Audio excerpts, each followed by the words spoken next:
masuk ke contoh soal. Oke, sini ada soal.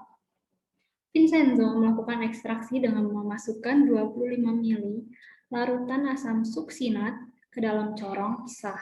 Ditambahkan 50 mili aquades dan 50 mili ether ke dalam corong pisah hingga membentuk dua lapisan.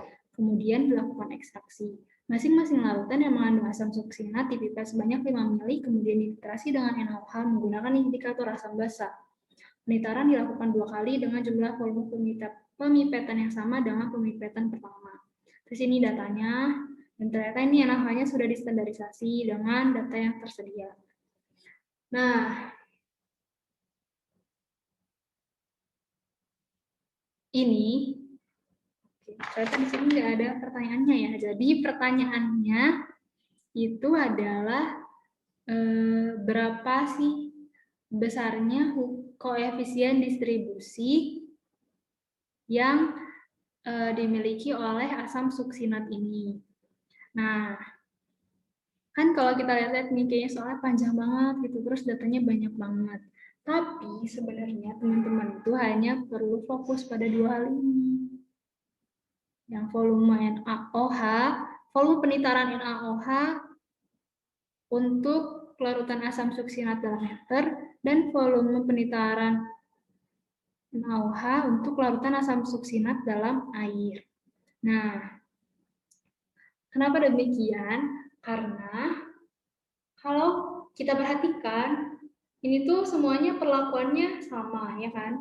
Perlakuan untuk larutan asam suksinat dalam ether dan larutan asam suksinat dalam air ini perlakuannya sama. Dan walaupun ini itu volumenya NaOH, tapi volume NaOH ini itu sebanding dengan jumlah dari asam suksinatnya. Gitu. Nah, jadi teman-teman tinggal rata-ratain aja nih. Misalnya ini rata-ratanya berarti 1,5 mili. Yang ini rata-ratanya 7,85. Nah, tadi kan udah kita dapat rata-ratanya ya. Untuk rata-rata dari NaOH yang dalam air ya, yang larutan asam suksinat dalam air. Aku lambatin satu aja kali ya. Itu tadi rata-ratanya adalah 7,85. Terus yang rata-rata volume NaOH untuk yang dalam ethernya adalah 1,5. Terus kan kita tahu kalau rumus hukum distribusi adalah K sama dengan C1 per C2, di mana C1-nya adalah konsentrasi dalam air dan C2-nya adalah konsentrasi dalam pelarut organik. Nah, karena perlakuan yang didapatkan ini sama, jadi kita bisa menganggap bahwa volume NaOH di sini itu sebagai jumlah dari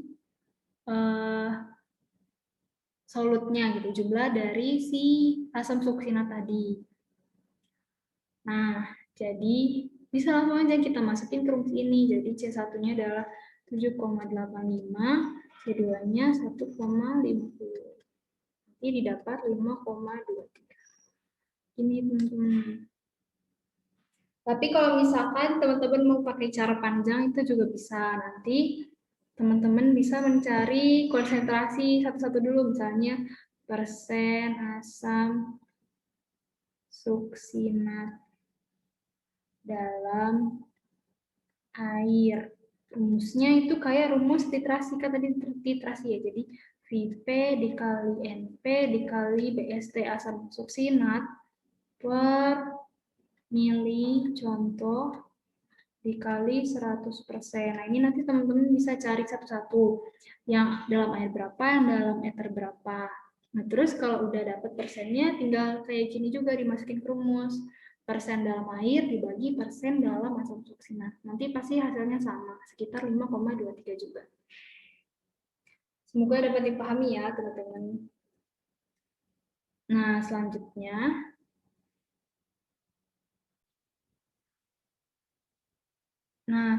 ada contoh lagi. Asam suksinat didistribusikan antara air dan eter pada suhu 18 derajat Celcius. Jika lapisan eter memiliki 0,046 gram asam dalam 10 mili dan K atau koefisiennya untuk sistem ini adalah 5,2, berapa konsentrasi asam dalam 25 mili lapisan air?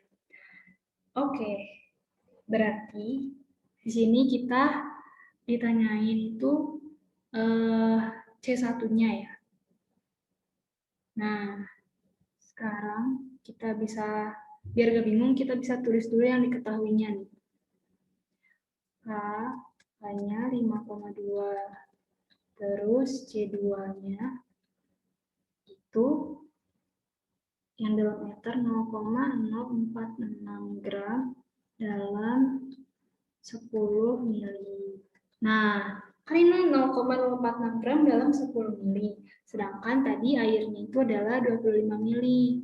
Biar nanti kita bisa langsung masukin si gramnya aja, kita cari dulu nih, kita cari tahu dulu nih kalau dalam 25 mili berapa banyak sih jumlah asamnya. Caranya itu tinggal 0,046 dikali, kan kita mau cari 25 mili ya, 25 mili per 10.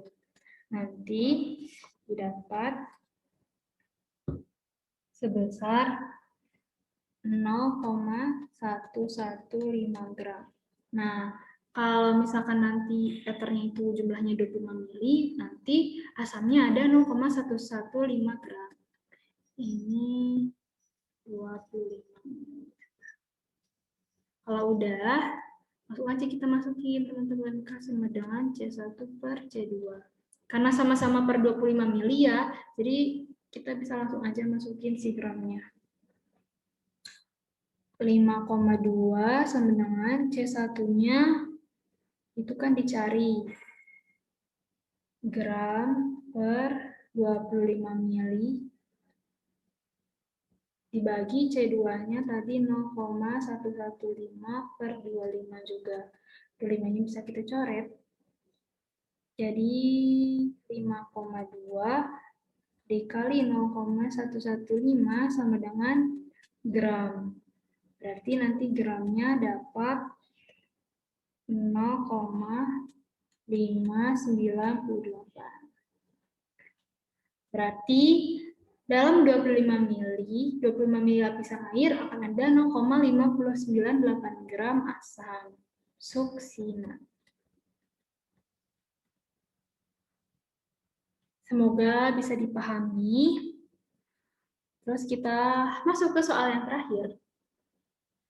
Dosan melakukan ekstraksi 0,2345 gram asam benzoat dengan menggunakan 50 mili air sebagai pelarut satu. Manakah ekstraksi yang lebih baik antara menggunakan 5 kali 10 ml atau 2,25 liter? Buktikan. 2,25 ml. Buktikan dengan K-nya itu adalah 0,2. Nah, ini adalah aplikasi dari hukum distribusi tadi, teman-teman.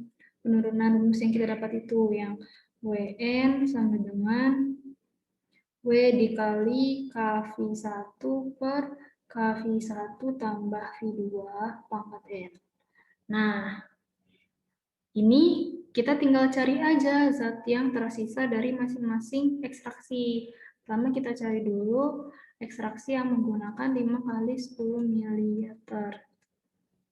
Berarti nanti N-nya itu adalah 5, karena 5 kali. Terus V2-nya adalah 10 ml. V1-nya itu sama semua ya, 50 ml. V1 50 ml. Oke, langsung aja kita masukin ke rumus. W5 sama dengan W awalnya ini ya, 0,2345.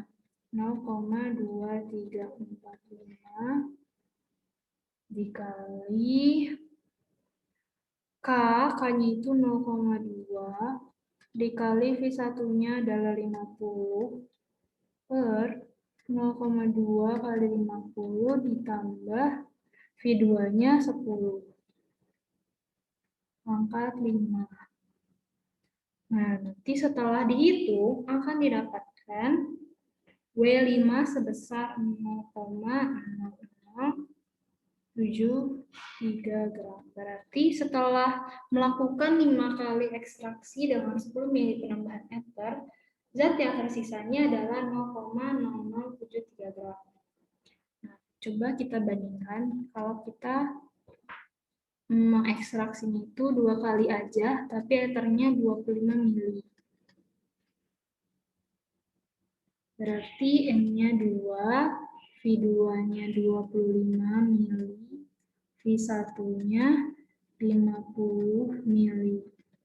Masukin W2 sama dengan 0,2345 kali 0,2 kali 50 per 0,2 kali 50 ditambah V2-nya tadi adalah 25 pangkat 2. Nanti didapatkan zat yang tersisanya sebesar 0,0191 gram. Nah, lalu kita bandingkan nih antara ekstraksi yang 5 kali 10 dengan 2 kali 25, mana yang lebih sedikit meninggalkan zat sisa? Yaitu yang ini ya, yang 5 kali 10 ml. Berarti yang lebih efektif adalah yang 5 kali 10 ml. Oke, sekian untuk materi dari kesetimbangan kimia kelas 12. Kurang lebihnya mohon maaf. Dan kalau ada pertanyaan bisa langsung saja ditulis di kolom komentar. Terima kasih. Sampai jumpa lagi di video pembelajaran yang selanjutnya. Dadah.